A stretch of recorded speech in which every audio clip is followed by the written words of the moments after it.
Jean-Paul Autant, Henri IV. Alors vous avez reçu, je vois, un superbe bandeau pour ce livre, le prix de la mairie du 8e arrondissement, prix du Guesclin 2023. Henri IV à la conquête de Paris. Henri IV à la conquête de Paris, moi ça me parle parce que je suis à Mantes-la-Jolie et je sais qu'il a quand même passé quelques temps à Mantes. Il y a même établi son gouvernement, si je puis dire, pendant quelques temps avant d'arriver à la conquête de Paris. Alors cette conquête de Paris pour Henri IV, ça a été quand même un gros morceau. Alors si vous voulez, Henri IV, pendant les années 1589 où Henri III a été assassiné, Henri III avait dit ce sera donc Henri de Navarre qui va me succéder. C'est lui qui est le légitime descendant et prétendant la couronne. Mais il était très contesté parce qu'il était protestant. Il était très contesté par la Ligue catholique. Donc il a dû vaincre et accéder à sa couronne par la guerre. Ce qu'il renonçait, ce qu'il ne voulait pas, puisqu'il ne voulait pas verser de sang français. Mais il a été obligé. Et donc c'est les années 1589, 1590 et jusque même à l'édit de Nantes de 1598 qui donc ont été les années cruciales pour que Henri IV puisse vraiment s'asseoir sur le trône de France. Ce siège de Paris, puisque c'était un véritable siège, il a duré combien de temps? Rappelez-moi. Alors, il y a eu en 1589, il y a eu en 1er novembre 1589, il y a eu un assaut direct sur Paris. Ils voulaient le prendre de vive force en une seule fois. Ça n'a pas eu lieu. Le duc de Mayenne est venu, etc. Ça n'a pas pu avoir lieu. Il s'est replié. Il est reparti en Bretagne et en Normandie vaincre des villes. Et après la bataille d'Ivry en 1590, il est revenu par Mantes-la-Jolie, etc. sur Paris. Et là, il a mis le siège sur Paris pendant plusieurs mois. Ça a été un siège pour affamer les Parisiens. Et les Parisiens ont tenu le coup. Il y a eu des morts. Ça a été terrible parce que la Ligue parisienne tenait le peuple. Les gens mouraient de faim. Il y a même eu des cas où on mangeait du corps humain. C'était affreux. Du cannibalisme, c'était affreux. Après ces événements, Henri IV s'est replié à nouveau. Il s'est donc converti au catholicisme, il fait sacrer roi de France à Reims. Et là, après, il est revenu sur Paris et là, on lui a ouvert les portes.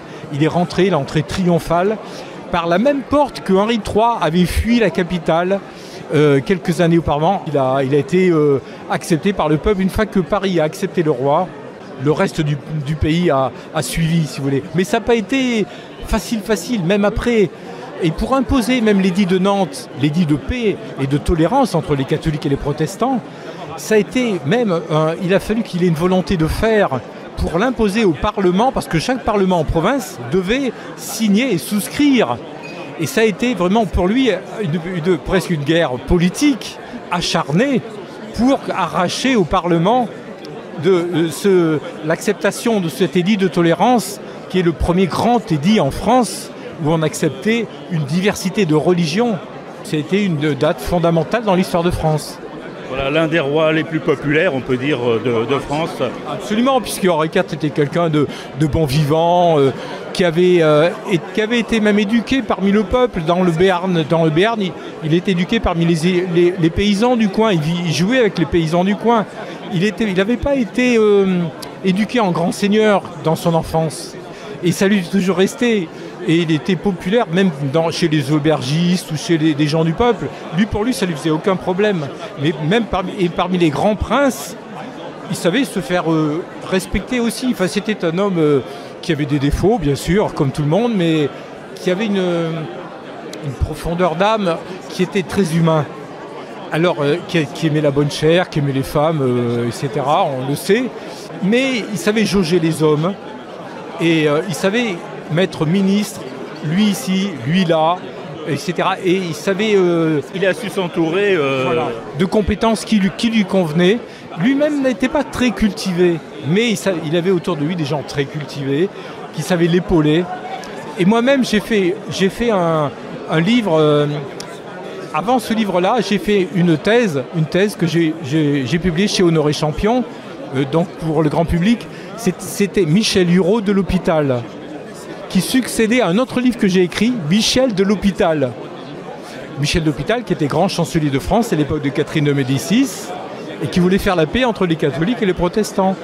Et Michel Hureau de l'Hôpital, c'était son petit-fils, qui était compagnon d'armes d'Henri IV. Donc c'est pour ça que ça m'a amené à Henri IV. Vous voyez ? Donc voilà, tout s'explique. Tout s'explique. Merci beaucoup Jean-Paul Autant. Donc Henri IV à la conquête de Paris, un grand épisode de notre histoire pour ce roi qui a eu une triste fin finalement, malheureusement. Oui, c'est vrai, mais bon, c'était significatif de son époque. Henri III est mort assassiné, Henri IV aussi. Et vous savez, quand Henri III est mort assassiné, c'était la première fois de mémoire d'homme qu'un roi de France était assassiné. Et ça a frappé les imaginations, alors que c'est une époque très cruelle où on empoisonnait, la Saint-Barthélemy, 1572, premier grand massacre atroce. Oui, il faisait pas vraiment bon vivre à cette époque. Il faisait pas dans la dentelle, mais c'est curieux parce que vous savez, à cette époque, le plus terrible côtoyait le plus fin et le plus sélect. Vous aviez des grands humanistes, vous aviez des grands latinistes, des poètes, des gens du Bellay, Ronsard.